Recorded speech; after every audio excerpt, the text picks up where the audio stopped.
4, 3, 2, rewind. Co-host Derek. Weekly Adventures, co-host Desiree. We're almost professional. Full disclosure. Dangerous combination. Creating content and optimizations. Got a lore video coming. Cannot wait, which is all about Thronefast and some sort of like cake. Mail on a Sunday. News and notes. Schedule for this week. Hot cocoa. All these people. Supports the show. Adventuring party. Are you ready? Let's go. New year and new intro. That's right. Hey everyone, and Happy New Year. It is great to be back with you here in 2023. So I want to say welcome back to our old friends and any new ones as well. And hey, if one of your New Year's resolutions was to find an awesome podcast about Pantheon Rise of the Fallen and its community, well, then you can cross that off your list, you overachiever you. This is the weekly show to hear about all the latest news, community discussions, fan content, and lore. And even if you're a veteran of the Rewind, we've refreshed the show and added some new segments, some sights and sounds for 2023. This week, we're unwrapping all the Pantheon gifts that the holidays delivered while we were away. We're hearing about what the happy little elves in the fan community have been working on and unfurling a scroll from a very talented scribe in our new Fans of Fiction segment. This is going to be a big year for Pantheon's development, and there's never been a better time to be climbing aboard the sleigh. So join me, Theric, and my newly decorated co-host, Desiree, for this week's Rewind. Hey, Des, Happy New Year. I know I've said that to you already, but Happy New Year again. And Happy New Year to everyone out there.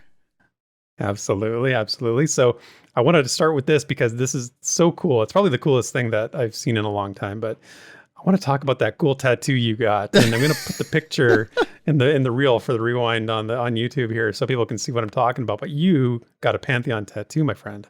Yeah. The Pantheon O. I was like, I couldn't think of anything better. It just looks cool and it has a lot of meaning. So I'm pretty excited. It's really, actually at this point it's healed up pretty much fully. I was, really self-conscious my first tattoo, so I was like babying it a lot, right? But it's healed up nice. It looks great. I'm really happy with it.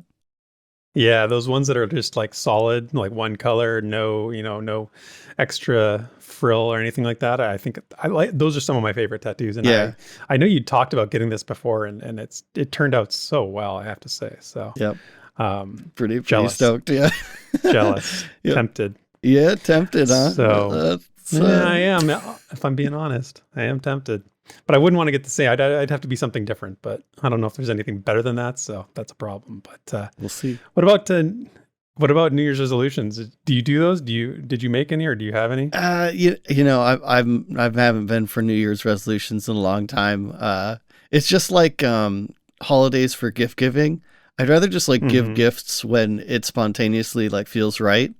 But and I'm kind of the same way with resolutions. Like I know a lot of people can get a lot of momentum, right, from setting this thing with other people. And I think it's doing it with other people that is probably the big thing. And like folks in our Plus Guild, hopping on the fitness bandwagon and making me remember the push-ups for Pantheon and all that, right? Just doing stuff as a community, I think, is the big deal. And if it takes a date of the year to do that, that's great. But I don't have anything specific. What about you?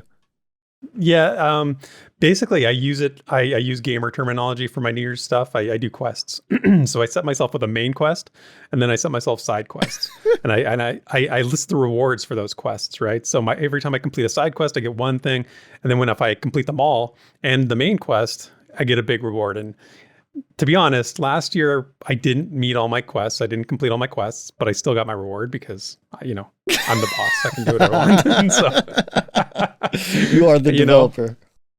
I am the dev. Yes, I can cheat the code when I need to. But so that's how I do it. And one of those, like you said, with the Plus Guild, and my wife and I getting on the treadmill, getting some exercise goals in, and it's important to like you say, use go with other people. I think that's where the real value lies in those kinds of resolutions. Well, that's awesome. I love that kind of.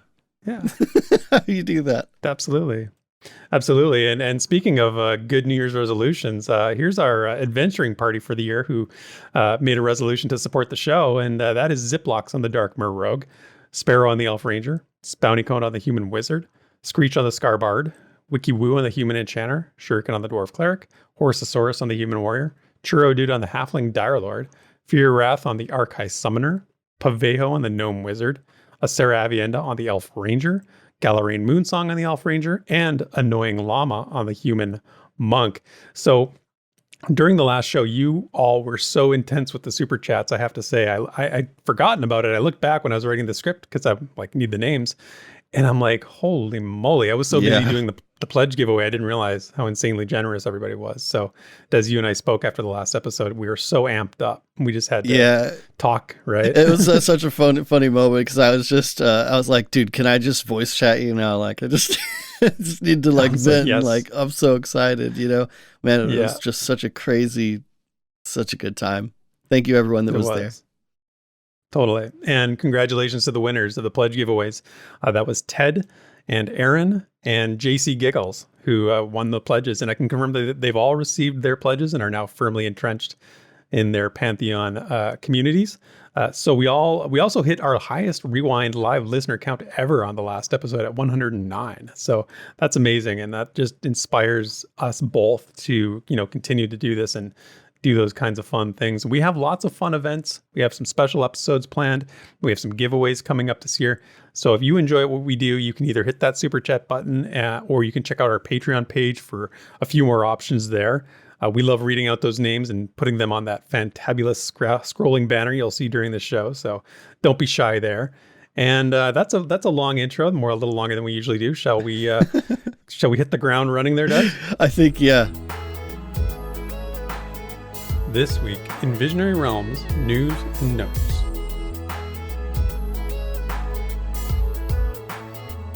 All right, so news and notes. Where do we even begin? There's so much since the last show. Dude, right? Like, so, most things, especially in like the gaming world, I feel like they wind down for the holidays. But VR was like, we're going to go against the grain. They just like ramped everything up and just threw everything into December.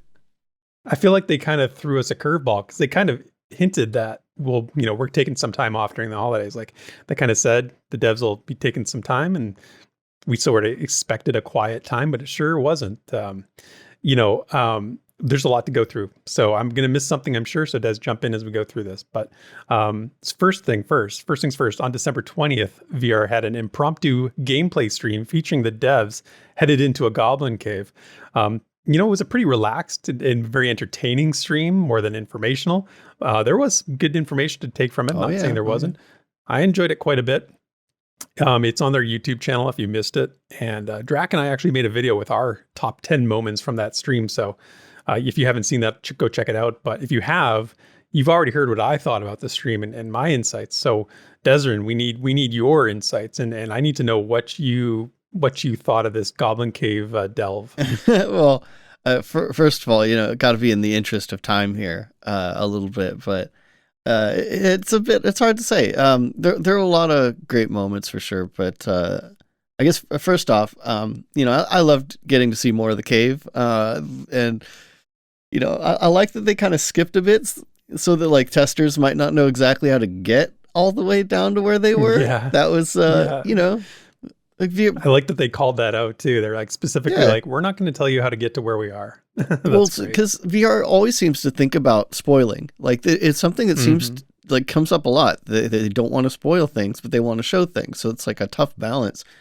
But yeah, even at this stage, they're already kind of thinking about that, even for the sake of the testers. But I think my favorite part of the stream, if I'm honest, or the thing that gave me the most joy, was just seeing the new community manager, Savanya, just being an absolute DPS queen on the monk. Like savage, very savage. Yeah, like she was really going for it. But yeah, I think the best part of these streams is just like kind of the VR dynamic, right? Just getting to see them all have a good time in the game, that they get to make. So yeah, we've been asking for more gameplay though, and they're just like gameplay, co-stream, dev stream, all this. It's just coming in droves now. And I love that it's both from the company and from the outside. So it's just, it sets quite a precedent for 2023. It's pretty exciting, man. Yeah, seeing their interactions and their dynamics between them is so fun. I thought that this was probably Ronik's best stream of all the gameplay streams we've ever seen of Ronik. I think he shone brightly in this stream and sort of held up the crew on his own and stood his ground and didn't take heck when when everybody wanted to just wait for his imminent death. He was really trying, and it was adorable. Thanks, Ronik. It was, yeah. Did you see? This is off script, but did you see that video Baz put up today about Medawky calling out the bingo? I'm going to call it out later, but it may as well talk about it, because if you guys haven't seen at least the highlight of that watch party, it's just so funny because Medawky is just I can't even describe. Prescient. Yeah, he is on another level, as they say. He's in all times and places at the same time. He's everywhere at all times. It was amazing, actually. That Bazgrim, that video, that highlight he did, it's like 4 minutes long, but it's amazing to see. It was crazy. Anyway, next up, VR gave away a bunch of pledge packages in the following weeks. They ran some really fun social media challenges, and this is something you and I have talked about before, Des. There was a meme maker challenge, there was a caption contest, a few others that were like really fun in the spirit of the holidays. I thought it was cool to see VR changing it up with their social media presence, and I have to think this is the work of their newly hired social media manager, Ruben Pereira, aka Fire, and Savanya, Jamie Henry, as you mentioned earlier. I think you would agree with me that they've really sort of taken a more bold and engaging social media strategy, and this feels kind of new for VR. Would you agree with that? Yeah, for sure. I mean, this is also, well, I love this because I have this like list of like things that I want VR to do, and this is kind of straight from it. Little contests, and I just think the VR's communication and marketing side is like really starting to come into its own and really get moving. But yeah, it's just stuff that directly engages the community, gets people involved. I think it's just a huge win. And difference, if you compare a few months ago to like now, is just like night and day. Yeah. It's like almost like a new company as far as the image goes. So yeah, I hope we get more contests like this in the future. Yes. And I mean, not just contests, but just other fun things that like keep people engaged, because we're waiting for a long time. And so having all this fun stuff and like, constant social media and things that involve the community is like, it's just going to make it better, Yeah. And I feel like it also signals a little bit like where they're at in the development stage, right. They wouldn't do this stuff if they weren't getting to a closer spot. I mean, that's sort of obvious to say, but it means something more than just like keeping us occupied. It means like the game is actually getting to a place where they're ready to have a more presence in the social media space. Yeah, that's just such a good bring up. We didn't even list any of this, but like that's just such a good point, because if they had done this earlier, before they were showing a lot of like progress, it would be really suspicious. And I've seen other Kickstarter, MMOs or games or whatever do this, and it makes the hairs on the back of my neck stand up and, sets off the alarms of like, okay, so they've got all this marketing stuff, but no one knows anything about the game. Like that's a problem. Yeah. And fortunately we're at the point where it's the opposite. Like we know a lot about the game, and we see a lot of progress right now. So yes, it is like the timing is right for this. So good strategic move. Agreed.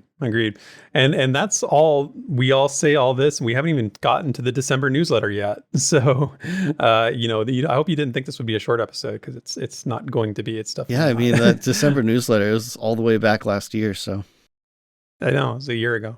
December 22nd, in fact, is when the newsletter dropped. It had to be said. I'm sorry. It did. Everybody makes that joke once. So first point from the December newsletter, they talked about basically recapping, some of the things like the co-stream, the monthly PA testing announcement, They cited these as evidence of, I'm going to use the quote from the newsletter directly. It says, quote, goals in the coming year and beyond to show much more of the game and to let Pantheon speak for itself. So that's something that you and I had mentioned, Ezra, on the last episode. So I think everybody's on the same page on that front. Mm-hmm. And then after that was the calendar with a nice screenshot of some of the housing in Avalia that we've seen before. So just to recap the calendar, and I'm sure our friend Sparrow will do a video about this, so you can catch that as well. But we've got January 5th is the next to VIP only Bring Out Your Devs episode. That's where we're going to be. They're going to be talking to Tyler Sacred Stokes, good longtime game developer, game designer, world designer for Pantheon. And January 12th, that's next week. That's the next developer live stream where they're going to be taking a look at some exciting things in store for 2023.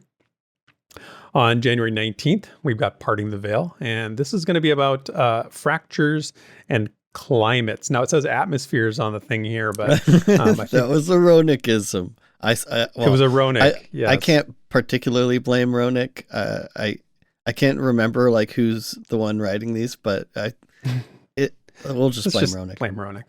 Just blame Ronick. Yeah, that's easy. But he might mesmerize you. You never know. So just be cautious for that. And then at the end of the month on January 26th, the newsletter drops as usual at the end of the month, which updates everything surrounding Pantheon's development. And the prime feature in the newsletter is the roadmap to alpha. So if we're looking at the December roadmap, we can touch on the points that were updated here, as we always do. The first one is a sort of general one, just talking on the classes and combat section. It says ongoing balance passes and ability kit adjustments for the currently available classes. That's nothing specific there to really. Yeah, kind of just more stuff. They've been doing this for the last several months. They're just tuning stuff. They want to get gameplay in a pretty good place for testing as kind of a baseline. Mm-hmm. So yeah, more. It's a standing item for updating. Yeah. The next one was the network overhaul. Now this is a little more specific because it gives some detail as to how they've talked about vinyl's in, it's working, it's good, everything's good. There's still some post implementation functionality that they want to work on, they want to do. They were specific about what that is in this newsletter, saying that includes the NPC pathfinding across zones, some local weather profiles, and the dynamic entity spawning systems, being pets, ads, and event-driven spawns. It says in general, work has begun on the seamless loading between zones. Completing this item will also include the completion of cross-zone communication, group persistence, and custom zone borders. So I feel like that's been on the roadmap before, but it's also an exciting update that includes a little more specific information. Yeah, the specificity of this is probably the exciting part. Because as far as I remember, the programming team already has kind of a good idea about what they're, or how they're going to implement the whole seamless loading between zones. Because Vinyl supports it. They've actually shown in editor kind of just moving between areas. So I think they already know what they're going to do. It's just kind of a matter of doing it. And man, once it's done, we'll have support for traveling the world fully in game. And I mean, obviously the zones still need to be finished, of course, but I think it's a pretty big milestone, and I could see this taking a little bit of time, but we'll have to see next month, see if this card has changed. Yeah, and again, we're going to have these monthly pre-alpha tests to whether these updates are in the monthly pre-alpha tests is not a guarantee, but if they are, that's something that we can actually get a more grounded, concrete understanding of what this means, how this functions, what this does for the game. So the next one is on the gathering and crafting. It's was updated to say that work has begun to convert gathering nodes into game entities, allowing them to be hooked up to our combat system. This will support the framework of different nodes having different amounts of health, in quotes, different tools being more effective in a gathering node, and ultimately support for gathering specific abilities and skills. So the funny part about this that I don't know why I just went there immediately as they talk about the different amounts of health for the gathering nodes. Like you remember the Co stream when he was mining for like 2 minutes on on one node, right? Like clearly not something that's in yet or something that needs some tweaking. But that's like the whole general gist of the gathering right now is that it's like super temporary, right? But I do think it's pretty interesting that that this is what they're doing. They're converting to entities, basically giving them support for more gameplay. So on one hand, it confirms that all the guts for gathering are still pretty temporary, but the kind of extra notes in here suggest that they're going for a real implementation now. So I'm guessing this will be a bit slow going, just since it sounds like the programming team, which is still 3 people, by the way, they're going to be pretty busy on core tech, I'm sure. But who knows? We'll see. I think everyone will be pretty excited when just general gathering starts to show itself more fully. But yeah.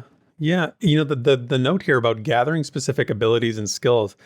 I mean, maybe again, I'm not remembering correctly, but that seems like something that they haven't really talked about a lot, because I mean, what are we talking about? Are we talking about like extra, this opens up a whole range of character development, right? Yes. When it comes to being able to just to be use clear, specific though, abilities in your gathering. And this is something that you'll notice this phrase happen a lot in like game dev notes. So, ultimately, so as in after a while, it's going to take a while, but ultimately it will give support for gathering specific abilities and skills. So support for means it gives them the option to leverage abilities and skills to some extent. So I think that just means they're opening up the possibility. And so how the implementation might differ, but just to note that they're adding support for it is kind of all I would take away from that. Yeah, that's a really good point. It doesn't mean it's a thing that's going to happen right now. It means potentially down the road at some point they could do something with it, because the way they've built it allows for it. So good point. The next section is talking about the art and zones in particular. They said new terrain textures in development for snowy regions of Avendir's Pass. Desmond's getting excited. Okay, so snow. Snow. Okay, I here this actually just kind of came to mind recently, but I know one of my criticisms of the terrain and everything they've shown of Thronefast and Avendir's Pass recently, specifically recently, has been that they're looking a bit samey for being 2 different zones, quote unquote, where the time before when we saw AVP, and Hangor made it look pretty distinct, I would say. Like, there's actually a lot of gameplay streams around Hangor and AVP. So, and it seemed like a pretty distinct area. I hope they can do even more than they did before now. And it makes me pretty happy that that they're working on it. Yeah, for sure. I mean, honestly, snow is something I have enough of here in real life that I should be sick of it, but I actually like snow zones too. We were just talking about this on Embers Adrift last night when we were streaming, a nice snowy zone is something that people just like. And I mean, Hangor is a perfect example of it. There's been some examples of that in the past, and I'd love to see an updated look at Hangor perhaps, in a future dev stream or something where they can show this off. Especially if you think about, with all the like longer distance vistas we have now, again, to mix up the view. So it's not the same colors and everything. Seeing snowy peaks for once in Pantheon is going to be pretty great. It's going to be awesome. Yeah, absolutely. I mean, I grew up with the Rocky Mountains in my background. Like, I know what it is to see huge mountains, snow-capped mountains from a distance every day of your life. It's amazing. Like it just puts you at a feeling. This is kind of like a Joppa thing that makes me think of he would be like he would key on this because it gives you that sense of grandeur and that sense of like your place. You're so small in the shadow of this gigantic structure world feature, and the snow topped on the mountain suggests to you that the climate there is very different. It's a different world almost, you know. Yeah. And that's the kind of that imagination that we're all here for. Another point that said in this zones section was talking about the finalization of a point of interest development in Avenir's Pass to support upcoming testing objectives. Dude, what a tease, right? What a tease is that? Like they put that in just to mess with us, I swear. Like how, I wonder if we're going to see that in this month's PA test. I don't know. Maybe. Another thing, and this is some lore words, and so it said to finish the creation of 3 new flora types for Eastern King's Reach biome: the Brigand's Badge Leaf, the High Maiden's Shroud, and this one's the best one: the Sickle Bristle Grass Cluster. Say that 3 times. I'd rather not. It's really hard to say. So it's funny because this makes me think of all those. Concept art sketches from Jared that we've seen where he's got like notes everywhere. And it's fun to see that they're actually starting to implement some of those into the actual game. So exciting stuff. I'm going to be looking for those. Dude, well, okay, again, more variety, first of all, because again, another criticism, right, of the art right now is they don't have a lot of assets under their belt. So, they're getting there. But I've got to point out, so I know these are just names, or potentially names to go along with concept art, but names, right? But the implications here are just how much they care about things having their place and meaning in Pantheon. Even the grass has a name that's probably tied to something meaningful, honestly. So last week on the 201, one of my biggest criticisms of Embers was that everything in the world just kind of felt like it was just hastily placed just to have content. And like not to be part of a world, but I just get this, I get no sense of place or meaning or forethought is the big one. And I know this is just like a silly example, but I think it kind of encapsulates the idea of what I'm talking about here and why I think Pantheon's just going to stand so much stronger than Embers.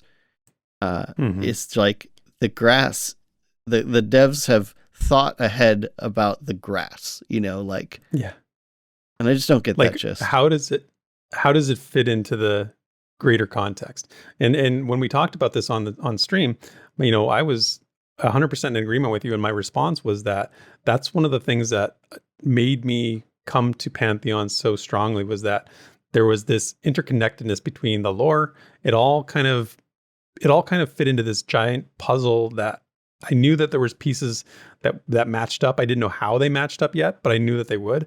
And like when you get these kinds of take the High Maiden's Shroud, for example. Okay, so there's probably a reason it's called the High Maiden Shroud. Yeah. Who's the High Maiden? Is that, remember in Devair, remember the boss at the bottom, I'm trying to remember her name now, Hyoket, the queen. And there's a statue, and this is completely just, whatever. This is already sounding Benonai-esque, yeah. It's a little Benonai-esque, yes. But there's a statue where it says like the 2 queens, like maybe that's related to that. That's the kind of connectedness that this game has done so far on the page. And when we get to the in-game stuff, if they can stay the course and they can hold true to that approach and that belief, that's everything for me. That's a big part of why I'm here in the first place, for that kind of stuff. So even these little names, they're small, but they're important details. Exactly. Another note from this is it says the first pass of new occlusion culling system that is not bound to scene-based parameters, allowing for occlusion culling to function in a seamless world environment. I have absolutely no commentary on that, Desrin. That is your department, not mine. Well, okay. So first of all, it's super important for performance, basically. Basically what it means is your computer is not processing what it can't see, or like what you can't see. That's the general gist of occlusion culling and stuff like that. Stuff that is hidden isn't rendered. So thus more performance. But it's probably one of the biggest basic optimizations to make the game just more, playable. At least while they work on other stuff. I'm sure we'll bring more optimizations later, but it makes sense that they want to do this as soon as possible, because as they're world building, this will probably tie in to where they can set things to, be included, have parameters to be optimized like this, where they're not rendered if you can't see them, that kind of stuff. Yeah. So really important. All I know is that all I know is this is a box that sometimes I check in games in the settings. I'm like, is there an option that makes my computer, run it better or make it look better? That's all I need to know. Yeah. The next item on the list was player models. They said completed modeling, texturing, and rigging for male and female Darkmer, and ongoing work on the hair system and hairstyles for male and female human and Darkmer models. So, dude, it's getting closer. The Darkmer are almost here, and that means the Archai are soon to follow. It's like when they put a new class in for testing. As soon as they put a new race model in, everybody's going to play it. It's going to be a whole bunch of Darkmer running around. That's great, man. Get all the fish in the barrel. We need to, if that happens, find the lake, find a pond, and some water, and just gather. Just have a Darkmer beach day, Right? That'd be great. Under general 3D assets that was updated, they said completed various armor sets utilizing revised armor fitting guidelines and compatible with new character models. So this is something they talked about not too long ago on a stream when they were showing that chainmail armor on the human model, I think. So, yeah. And it's all just piling up at this point because they've been adding stuff over several months now. Like you said, it's been shown before, but in case our listeners don't know, currently in testing, most races don't have visuals to go along with them equipping armor for the most part, at least. So when we get these new models, it's going to be kind of like a completely new game because, all of a sudden, all these assets they've been working on are on you, are on people, you get to see your equipment, which is, it's been a bummer since they, that hasn't been in the game for a very long time. And so, yeah, that's really good. It's important, and it'll be the end of my days playing a boring human in PA testing. I can tell you that much because my elf has been calling to me, but got to see my armor. So the next piece was animations. So there's three points here they talked about. They said they completed skinning and rigging for Darkmer female. They completed additional animations and polish for slashing auto attacks. And lastly, completed several animations for the swimming underwater suite, including swim forward, swim backwards, swim idle, swim burst, which is sprinting while swimming, near death swim, death float, and underwater looting. Okay. We got to talk about the near death swim and the death float because that is hilarious. I have to make the joke before you do, though, just in case you're ahead of me here. Oh yeah. Pantheon is now more advanced than New World. There. Look, every game is more advanced than New World when it comes to swimming. Walking in water, swimming is at all. How about I was just going to say, how about a doggy paddle? Can you give us a doggy paddle? Anything? No, New World can't even do that. But these are awesome. I want to see these, man. I want to see the near death swim. What is that? How does that work? And the death float, is that when you're laying on your back and just sort of floating and I guess so. But let's hypothesize here just for the sake of fun. We can indulge every once in a while. Does this mean that when you die, your corpse floats? Would have to. Would have to. You're not going down to the bottom, which is actually has significant gameplay. Exactly. That's why I'm saying we're indulging a bit because this is we're taking a lot out of a very few words, but. But so and it's funny because the next point is underwater looting, right? So if there's a death float, if you're going for a corpse recovery, you don't need to go underwater to loot, but then there's treasure down there. I'm sure. Depends on what you need. That depends on if you've swam somewhere that is, vertically adjacent to the surface, or if you have maybe gone into some caves that might pose some issues. True. Oh man, so many things, so Yep. many things, so many Yeah, questions. see, So we'll save yeah, that for. we'll get to that when it's actually implemented, because I don't know Yeah. when this is actually, we're going to see this in game, right? Because they've been adding animations for a while, then we haven't really seen a lot of them in game yet. So I'm guessing this is just later implementation thing. But I mean, I do remember it being noted that Steve did a quick kind of impromptu swimming system. That's right. But again, I expect that that's probably temporary. But I'd be happily surprised. Maybe Darkmer comes in and they're like, you know what? It's spring break. We're doing a water feature, and here, social media meant fire. I'm giving you ideas. Oh my gosh, that is ideas aplenty there. This is like, oh my gosh, yeah, beach day in Pantheon. So basically, at the end of the day, lots of work got done in December, and I really hope we see some of these things in the upcoming pre-alpha testing. Speaking of which, and I'm going to jump ahead in time because this was announced almost very recently on January 4th. VR announced the dates for the January pre-alpha test. They said it would be January 28th and the 29th, starting at 10 a.m. Pacific or 1 p.m. Eastern on the 28th. And it'll be another 24-hour playtest. So beyond the date, I mean, I'm happy to get the date, but I'm glad to see that they're announcing these publicly. I wasn't sure if that was the plan. We've had this discussion before, but just makes so much sense to put it out there and let people know when the testing dates are. Even if you're not a VIP and you're not able to test, it's an incentive that maybe you will. Maybe that's your long weekend. Maybe you're on holidays. Maybe it's it's a time for you where you'd be able to really just escape into what the world has to offer at this point. But I know you, Desrin, are you still recovering from the last time? Is your body ready to head back into Terminus with me? I don't know, man. After last test, I said I don't think I'll pull another 24-hour marathon, but it's tempting. But you can't help yourself. I don't think I can help myself. We'll have to wait and see what's in the test, I think. But I am super excited to get another one so soon. This monthly testing is just going to be so nice. So nice. Yeah.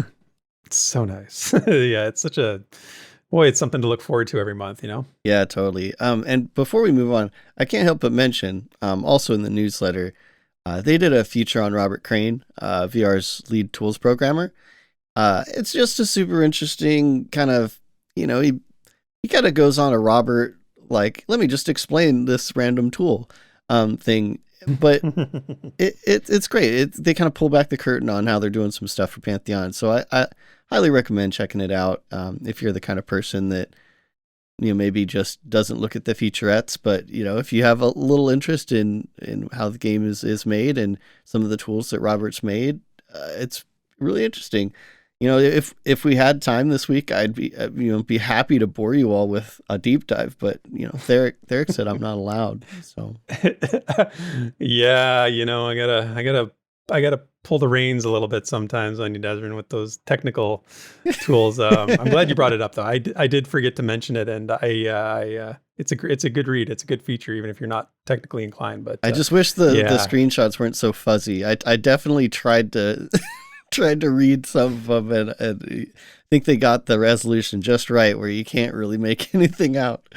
I'd also be remiss if I didn't mention the community feature as well, which had a spotlight on Disparate Worlds. Definitely go check out that interview with Moxus and Sakari when you have a chance. But yeah, absolutely. And then last but not least, on January 3rd, we got a cool new piece of concept art wishing everyone a happy new year from VR.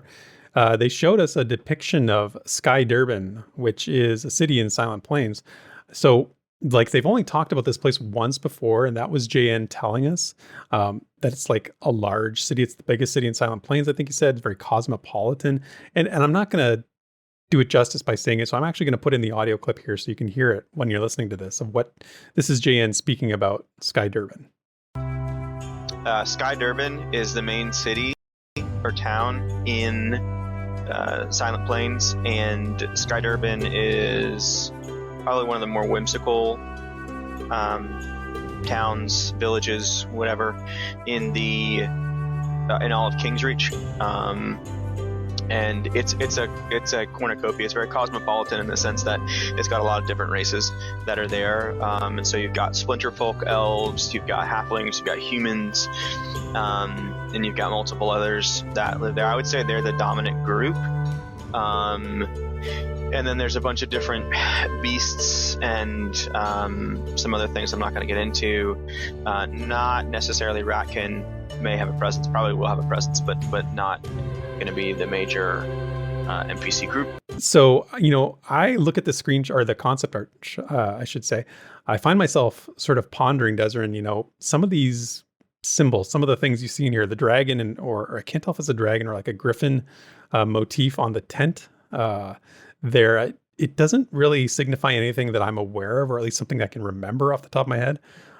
It does have sort of a Thronefastian feel with some of the design elements on the lanterns, the ornamentation and stuff, because there's some similarities to some of the human pantheon of deities. Anyway, long story, but I feel like there's some details you can glean from this from a lore angle. But at the end of the day, it's a pretty cool piece of art for sure. Is there anything about it that you wanted to point out? No, it's just I kind of want to go throw back to, if you remember that awesome wide angle shot from Silent Plains, looking out over Avenger's Pass, Thronefast, and Wild's End, and Eastern Plains, I'm sure, but if we could see it from there. But so if you remember, we saw some kind of interesting structures in the foreground in Silent Plains that we kind of hypothesized might be the very first placeholder bits of Sky Durban.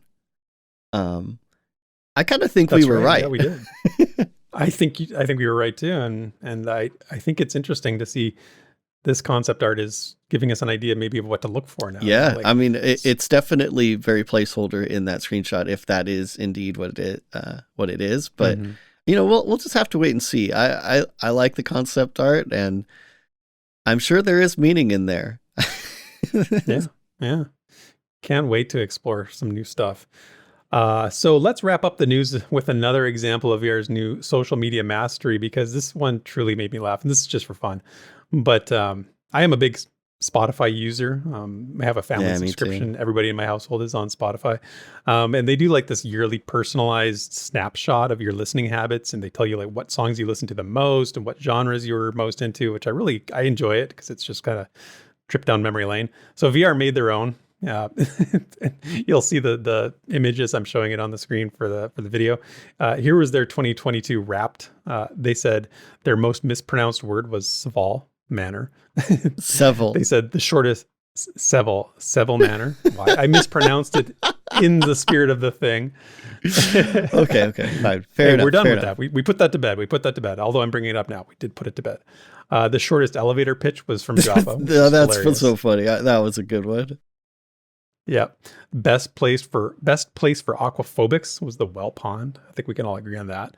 Most deaths, I think we all know who won. God, they pick on him so much, man. It's the oldest joke in the book, and he's trying to reform his image, and even the official VR social media won't give him a break, man. Unlike Ronick, this will never die. Wow. Okay. Best stunned silence from Desert. Best MMO community, you. Oh, that's nice. So yeah, really, really fun stuff. I know we both enjoyed that, right? Yeah. It's a great little bit of creativity and humor. I really loved it. And again, poor Ronick.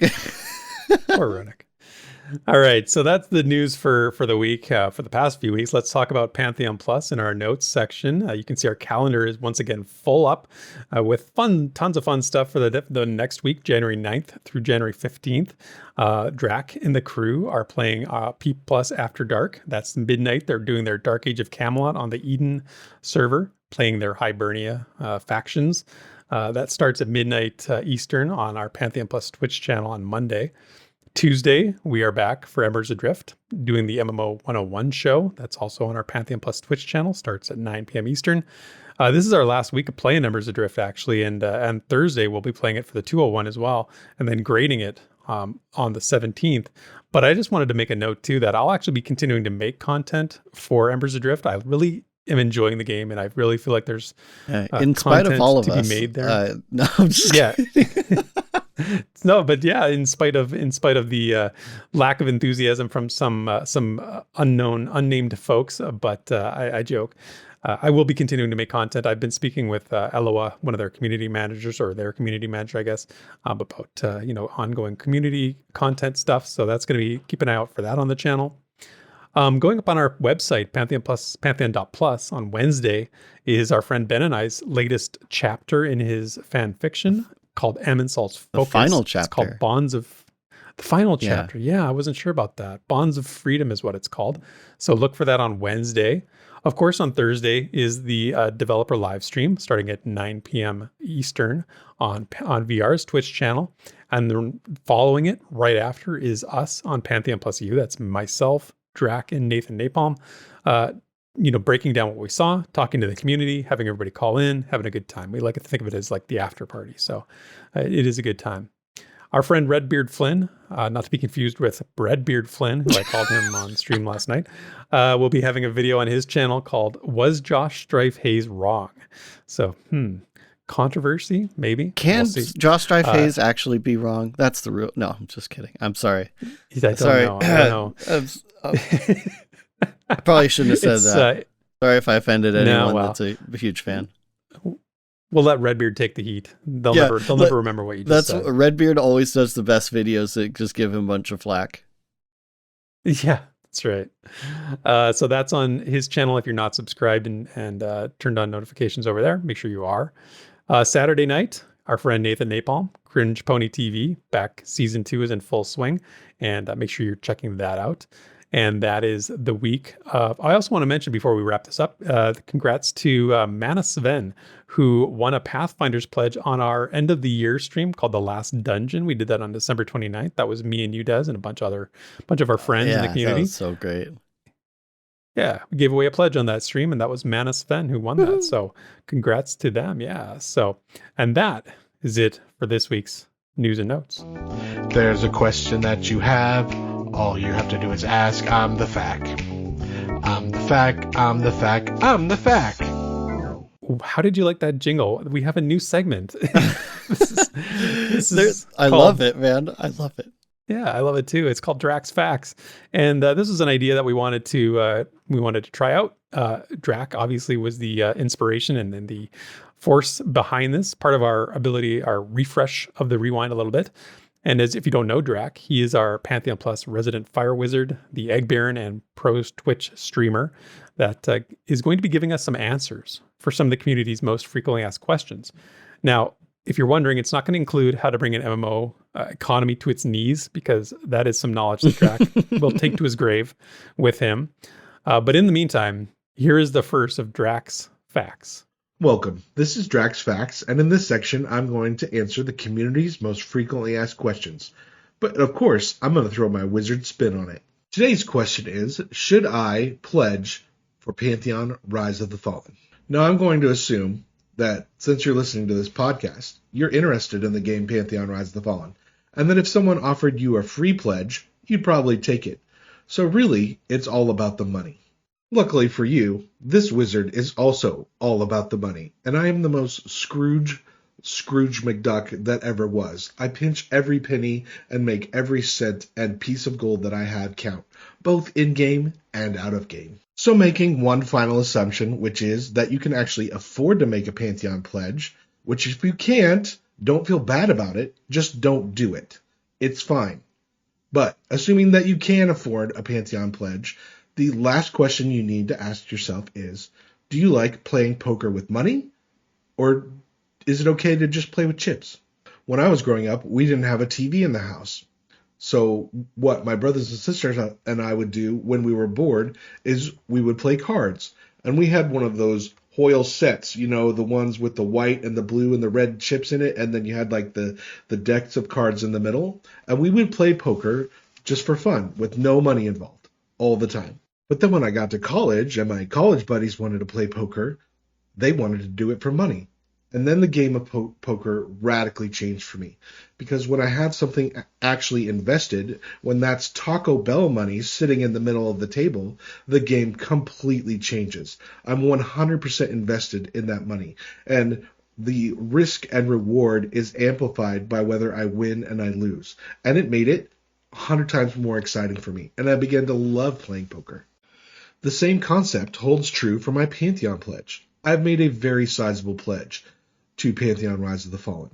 And because of that, I am very interested in what happens with this game, and I follow it very closely, because every win that they have, I feel like is a win for me, and every loss that they have, I feel like is a loss for me, and I am able to be a part of what they're doing. And they will constantly say, we couldn't do this without the people that pledged to Pantheon.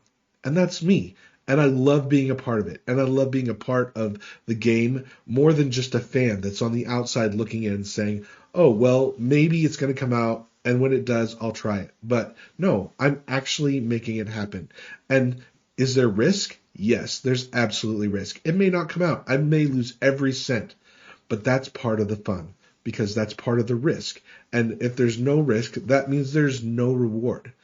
On the back end, when it does come out, I'm going to be able to tell everybody, I knew this was going to happen. I knew this was going to come to fruition. And not only did I know it, I put my money where my mouth was. And that's why it's exciting to me.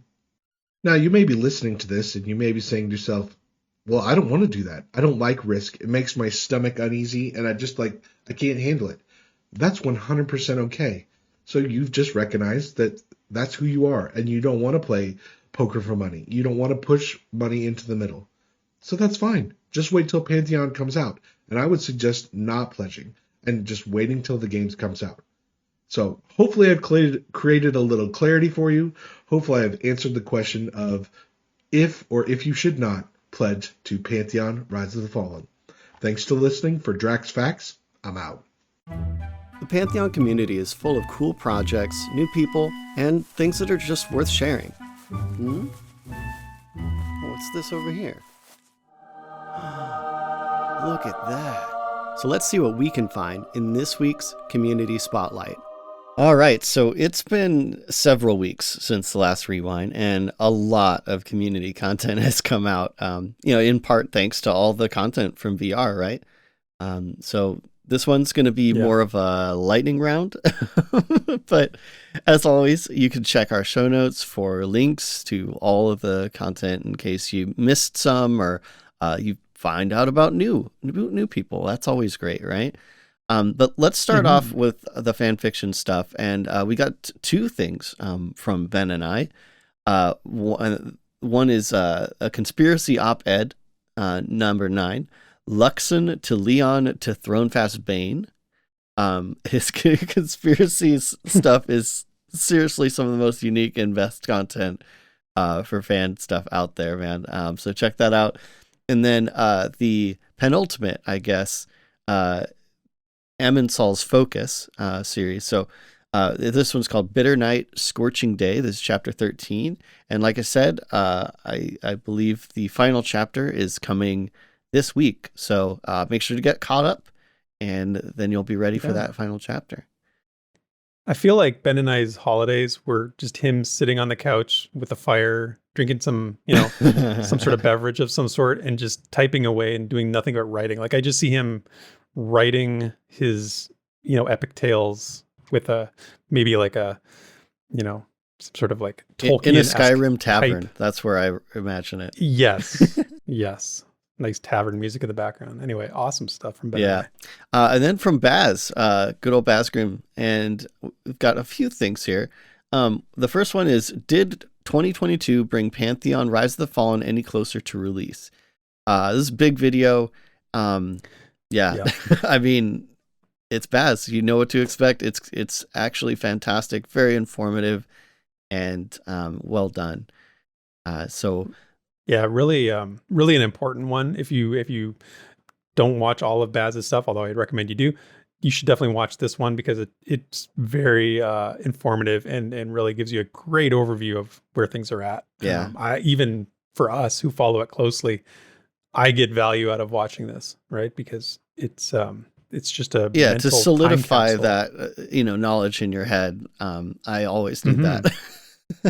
Me too. Me too. But then next one, a little more on the like kind of lighthearted, is the reacting to Pantheon Rise of the Fallen 2022 holiday gameplay stream. So this is the cave, the Goblin Cave, just Basgrim's watch party.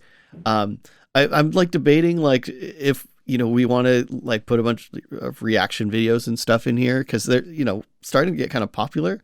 But Mm-hmm. I don't know. It's Baz, and he adds a lot to it, so I'm probably just gonna keep doing it until we just get so many reaction videos that I'm like, I don't know if I could put you all in here. I remember when we had this discussion before, when we were like, what are we going to do? And Pantheon's like in a different place and everybody's making content for it. Yeah. Like, how are we going to handle that? Yeah. Well, just hopefully no we're one getting gets there. offended, like. Yeah.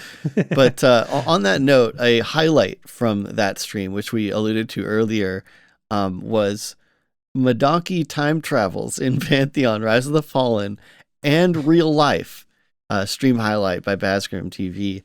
And this it's 4 minutes and some change, taking certain parts of that stream where Medawky basically mind screws Bazgrim as he is doing his bingo card, and it's the craziest thing ever. It's so cool. Medawky is just on another level, so that's a really So fun good. highlight, so you should definitely watch that. And then also we got two from Sir Medieval. One of these is covering the kind of announcement about monthly pre-alpha, the Goblin Cave announcement. And so this is kind of right at the tail end. We didn't get this for our last stream of 2022, but there's that. It's December 2022 news for Pantheon, monthly pre-alpha, upcoming Goblin Cave gameplay, 5 days of free by Sir Medieval. And then we've got Pantheon MMOs, Goblin Cave Adventures, gameplay breakdown, developer showcase, combat mechanics by Sir Medieval. So this is his kind of watch party / like, bunch of info on stuff and, more Sir Medieval. I suspect he's probably got a lot of his lore videos kind of in the backlog, or like, I think those are probably starting to get finished. So I'm really looking forward to that. But none of those came out last week or anything, so looking forward to that. Absolutely. Then we've got, I kind of cheated here. I know this is a pure reaction as well, but this is from the Nathan Napalm, and it's Pantheon MMO, new Goblin Cave live stream reactions live. So this is just a VOD, but it's Nathan. I gotta put it here. Nathan, make more Pantheon content so I can put you in here more. That's really Yeah. Yeah. I mean, that's the best stuff he does is the Pantheon content. There was a time when he was, really doing a lot more. But he's doing his live streaming and he's daily on that. So yeah, and he's killing it. There's only so many hours in the day, but boy, I love his Pantheon stuff. Yeah, me too. And then let's get to something a little more interesting. So this is from Ginger Prime, someone that people in our community might be interested or like have known about already. He does a lot of Final Fantasy 11 stuff, I've noticed. I think it was Tetsu that mentioned him a while back.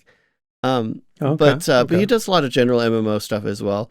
And this video is called "What Do You Think About Pantheon Rise of the Fallen?" And this was inspired just by a comment asking him about his thoughts, because apparently he doesn't really talk about it much.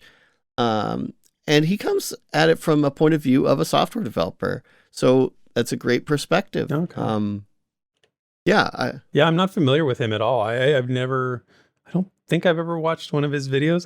I haven't watched this one either. I have to actually get to that. Interesting. So Yeah. you enjoyed it? I thought it was really well a good video? done. I think he's got a valuable perspective, a very even, like not, he's not blowing anything out of proportion or making drama or anything. It's just like he's answering the question from his point of view. And I think that's really, really great. And his community is pretty awesome too. It's seemingly so like go show him some love from the Pantheon community for sure. Yeah, absolutely. I'm going to. Well, okay. So also, Pantheon got a very brief mention from the Lazy Peon, a big, MMO YouTuber. And this is just on his like huge, I think he does these like once a year, upcoming MMOs of 2023 list. And he basically, like, I'll just quote it because this is basically the entire section he gave to Pantheon Rise of Fallen. He just said, based on the most recent footage shown of it, I can't be bothered to talk about the game any further because it still looks like it's a solid 5 years away from completion. And then it's like moving on. So I still wanted to point it out here just because, it's a big tuber. They still have their eyes on Pantheon, right? I thought it was interesting that you said the most recent footage because it's hard to say, obviously, timelines and everything. It could still be 5 years out. I don't know.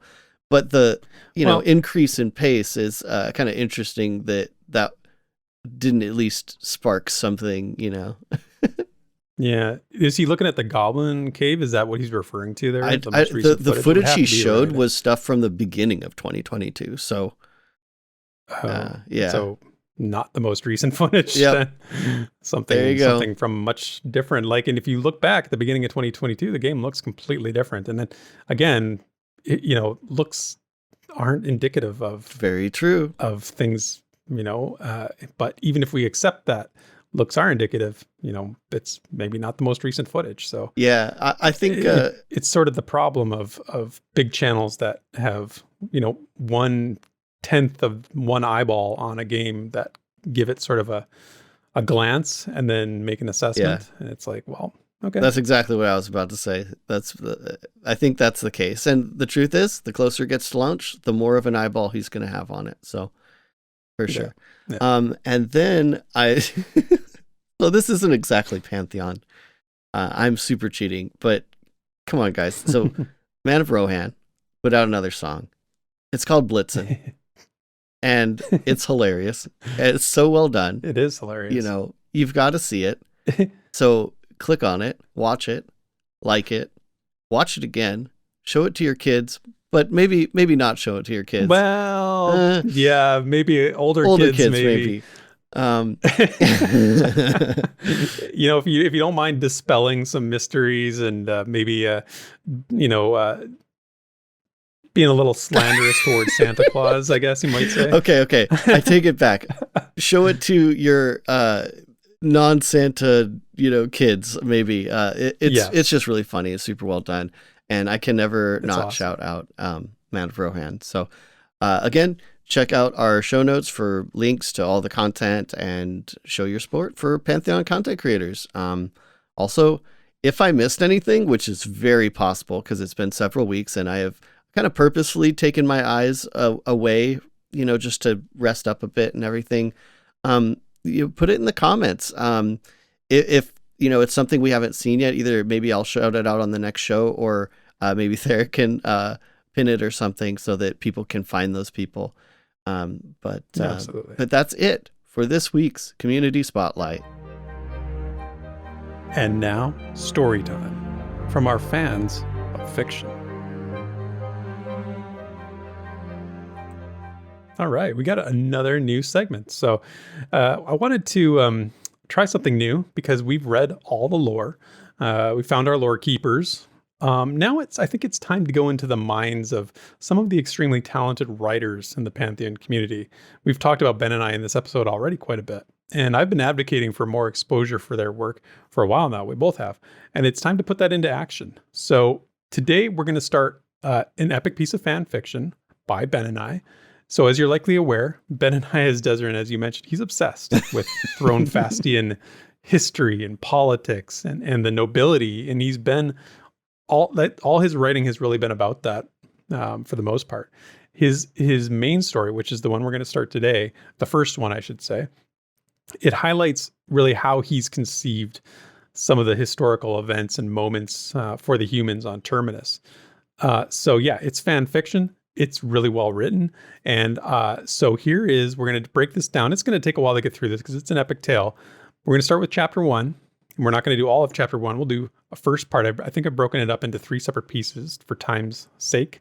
But this is called Amensol's Shadow, Tales from the Unseen Pillar of the House of Amensol, written by Benonai and read by myself.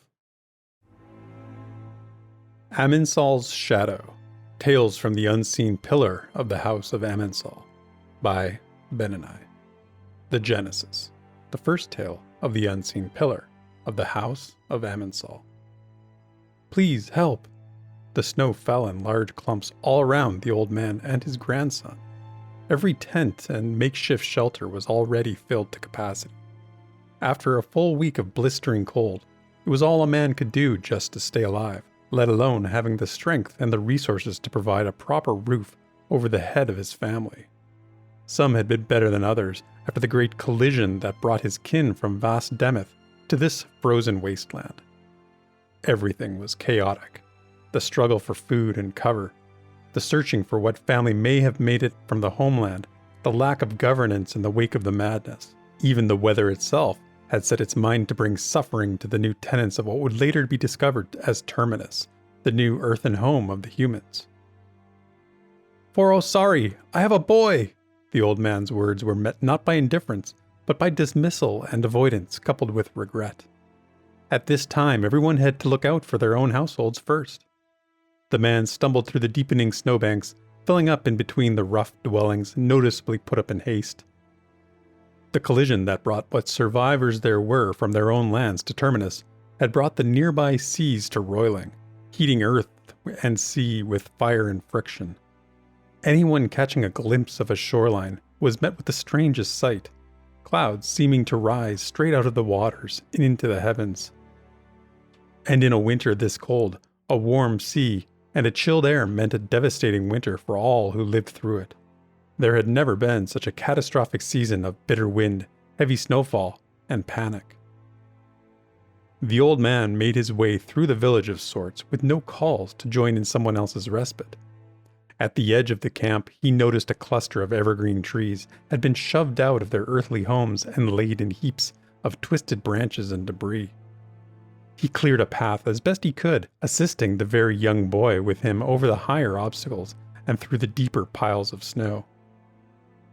After what seemed like an hour, he managed to clear some space underneath an interlocked canopy of branches that had kept the ground under it as dry as could be expected given the circumstances.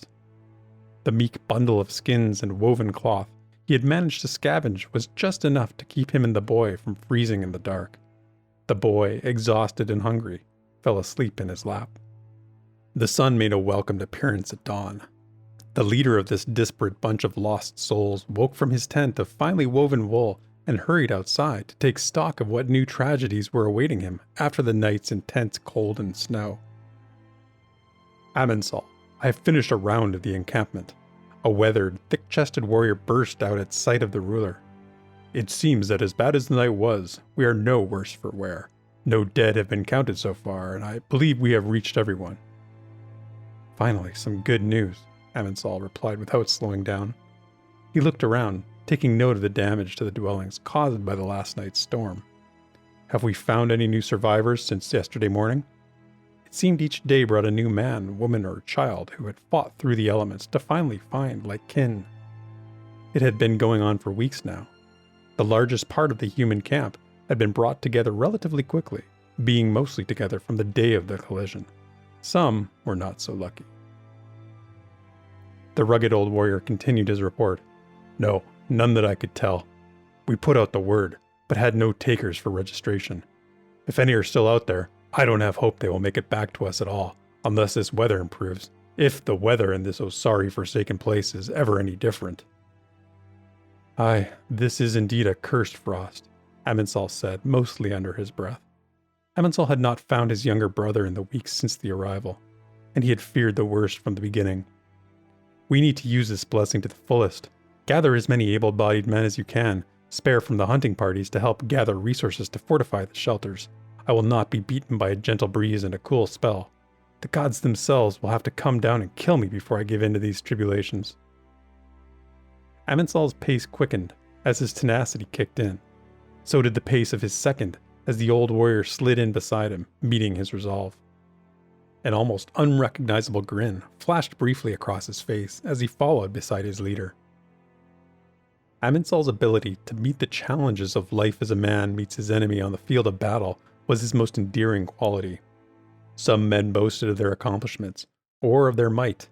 Some men goaded others with snarks or insults. But Amensol bet on his ability to withstand and overcome any adversity set upon him.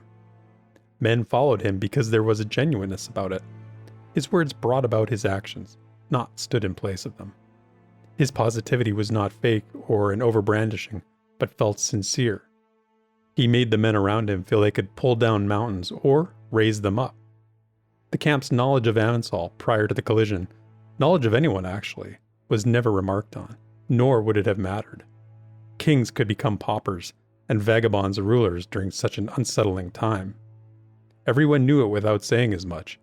If it weren't for the harshness of the first winter on Terminus, the pomposity and lust for power would have likely torn rifts in humans, and countless factions would have devoured each other in the cavity of such a lost power structure.